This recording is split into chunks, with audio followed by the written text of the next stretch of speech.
So, I mean, BRICS, not everyone might know what BRICS is, so I'm going to say what BRICS is. BRICS is an acronym made up by a Goldman Sachs analyst, so it's a bit already to start, but it means Brazil, Russia, India, China, South Africa. And so since people have talked about Russia and China already, I'll mention a few of the others. Brazil, obviously, is a very divided country. It itself has a kind of colonial history, and it's quite split. You've got kind of south of Brazil, which is very white, the Sao Paulos, etc. You've got the north, which has one of the largest black population in the world, if you include kind of mixed people in that. And so a lot of the ground, and obviously Brazil as well, the leader of Brazil currently, Lula, has come out and said that it's a genocide. The question of whether he's actually done specific things around that is a different one, but he is one of the world leaders who's come out against that.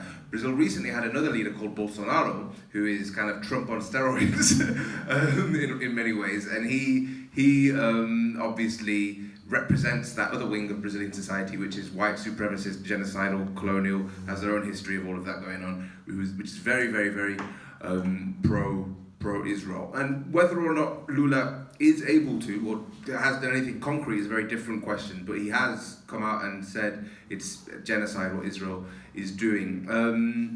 South Africa's obviously already been mentioned, and India, it's a very interesting dynamic with India, because India has this kind of Hindu nationalist government in play at the moment, which is very fascist in its own right, and also very Islamophobic in its own right. That's not to say the Indian people necessarily as a whole are. India is a huge heterogeneous country with lots of different people, ethnicities, but the Indian government and the BJP under Modi have been on Twitter licking Israel's toes, basically, largely because of the shared Islamophobia there, and also the own history they have with Pakistan and this, that, and the rest. So it's a very interesting dynamic. But again, the idea of BRICS, the idea that we're going to talk about these 5 countries, especially because some Goldman Sachs analysts thought that these were the emerging countries a while ago, is itself a bit problematic. Generally, across the world, there's a divide between the governments of many countries who are don't want to get involved or pro-Israel, and the populaces of these countries. And I think what we're seeing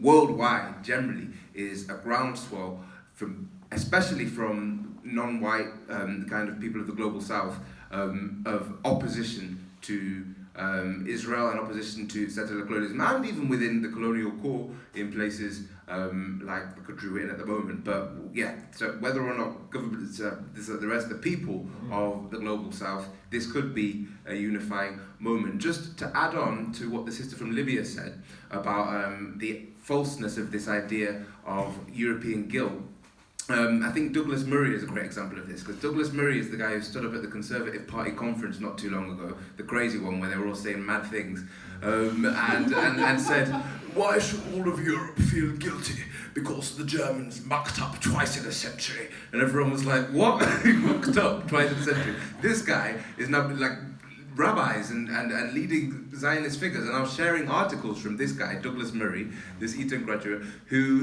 which say, well, the difference between Hamas and the Nazis, that the Nazis, they felt some guilt, they felt some badness when they did it reluctantly. They thought they would, whereas Hamas just hate Jews entirely. And you've got rabbis and like work, like people high up in the Jewish Chronicle and the rest, sharing articles of this guy, who've been not far long ago saying that the Germans mucked up twice in a century, and actually saying that Hamas are worse than the Nazis. So this is about colonialism, this is about painting Palestinian resistance in a certain light, and this is not about European guilt about the Holocaust. A lot of the Christian Zionists, Christian Zionists being these kind of weird Americans who believe that the war in Israel is going to lead to the rapture and people being taken, and people being taken up to heaven and the rest of the weird stuff. A lot of these people themselves, a lot of Zionists are anti-Semitic. A lot of Zionists don't like Jews, but they, including Balfour, and also to what the guy said in the back there about them not caring about hostages. I mean, Israel has a history of what's called the Animal Directive, where basically because of the fact that it's had hostages taken in the past and it's had to trade those hostages for much larger amounts of Palestinian political prisoners. When we say political prisoners, we mean people taken and put in prisons without charge for years, some of whom are, well, many of whom are children, so these are hostages themselves, right? And because it's had to do this and political pressure has meant that it's had to trade for large amounts of things, it doesn't want Israeli hostages to be taken, and so it's policy, Israeli army policy for many years has often been, if a hostage from your unit is taken, make sure he doesn't get taken, even if that means killing him. Even if it is, and it was supposedly about soldiers, but it's also related to civilians. This is the same thing here. It's like we don't want to have to give up loads of Palestinian hostages, political prisoners, for the Israeli hostages which were taken. So we can carpet bomb Gaza, and if they die there, it's great. less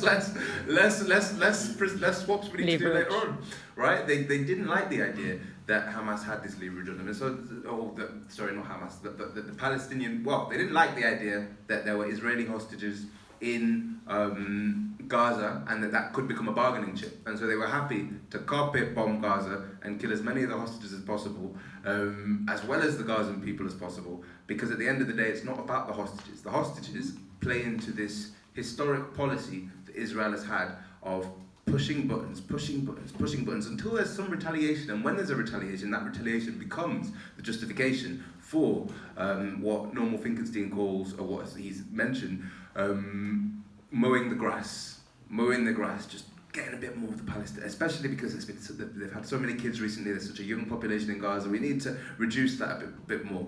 We need to keep the balance correct, and so. Yeah, I mean, it's known Israeli military policy to kill their own people when they're taken hostage. It's not something which has just happened now, it's something which has been happening historically. Thank you.